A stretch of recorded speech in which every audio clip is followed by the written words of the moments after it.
সুপ্রভাত বন্ধুরা, একরাশ ভালোবাসা নিয়ে আজকে সকালটা শুরু করলাম আপনাদের সাথে। কেমন আছেন আপনারা? ভালো আছেন?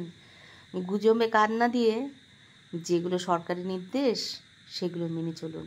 সকালে উঠেই কাজ করছি, আজ আর জিমে যাইনি, তাই ঘর দর পরিষ্কার করছি।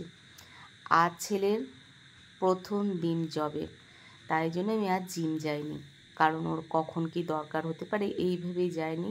ওর বাবা তো ভীষণ এক্সাইটেড, চলে গেছে ডিউটিতে, তো আস্তে আস্তে সব কাজগুলো করে নিচ্ছি। এই যে বাবু বসে গেছে, ফ্যান চলছে, ও বসে গেছে, আর ঘর বাড়িগুলো সব গুছাতে হবে আস্তে আস্তে করে। এটা না আমি একটা মাটির কিনে এনেছিলাম, সময় তো কাটে না, তাই আস্তে আস্তে করে ফেব্রিক কিনে এনে সুন্দরভাবে রং করে নিই। বেশ ভালো লাগে আমার এসব করতে সারাদিন।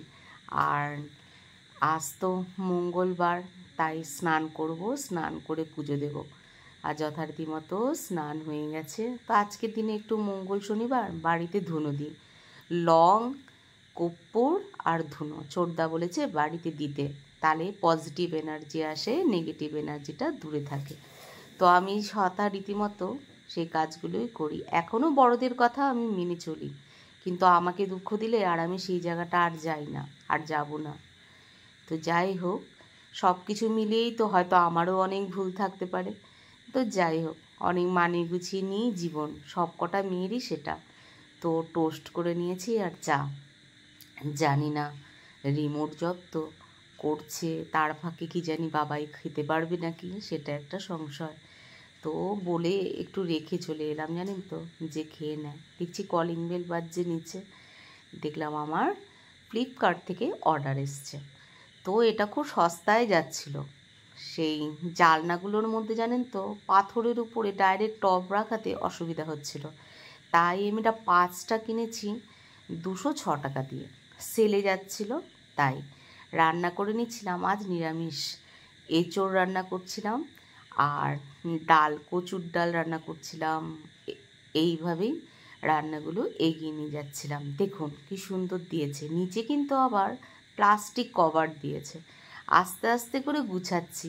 আমরা তো আর অনেক বড় লোক নয় যে যা জিনিসই দেখবো সেটাই কিনতে পারবো।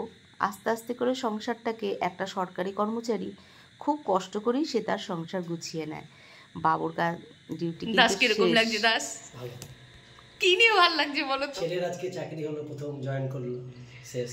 তোমার আর ওর টাইমিং আজকে এক ছিল, তুমিও ঢুকেছো, ওরও জব শেষ। তো কি নিয়ে এসছো তুমি? ওই আছে খাবে মিষ্টি, খুশি। তো বন্ধুরা, উচ্চা সেদ্ধ রান্না করে নিয়েছি, বলছিলাম বেশ ভালো লাগে খেতে, গরমের মধ্যে উচ্ছে ভালো লাগে। আর তো এঁচোড় ডাল আপনাদের বললামই। এই বাবু এখন খাবে, তো আজকে 1:30 অবধি ছিল। ওর বাবাই মিষ্টি বললো যে নিয়ে এসেছে, তাই মিষ্টি নিয়ে এসেছে। সন্ধ্যের সময় কিন্তু অনেক বড় অ্যাক্সিডেন্ট আমাদের বাড়িতে ঘটলো, কারণ এত হাই ভোল্টেজ চলে এসেছিল। দেখুন সব দিক অন্ধকার হয়ে গেছে। আমার বাড়ির ওয়াইফাই থেকে ইলেকট্রিক, তারপরে হচ্ছে অ্যাকোয়ারিয়াম, পাম্প সব জ্বলে গেছে। এক তো রাতে তো আমি আর পারবো না সেগুলো আনতে, জানেন তো মাছগুলো হয়তো সব মরে যাবে। খুব ছোট থেকে বড় করেছি তো খুব দুঃখ হয় এই মাছগুলো যখন মরে যায়। তো রাত্রেবেলা এমার্জেন্সি জ্বালিয়েই লুচিটাকে করে নিচ্ছিলাম। আর ভাবছিলাম, ভগবান, মাছগুলো কত ছোট থেকে আমি বড় করেছি বাচ্চার মতো, তারা যখন মরে যায় খুব কষ্ট হয়। এই কারেন্ট গেলে না এই একটা বিচ্ছিরি অবস্থা, জানেন না, এই সবই হতে থাকে।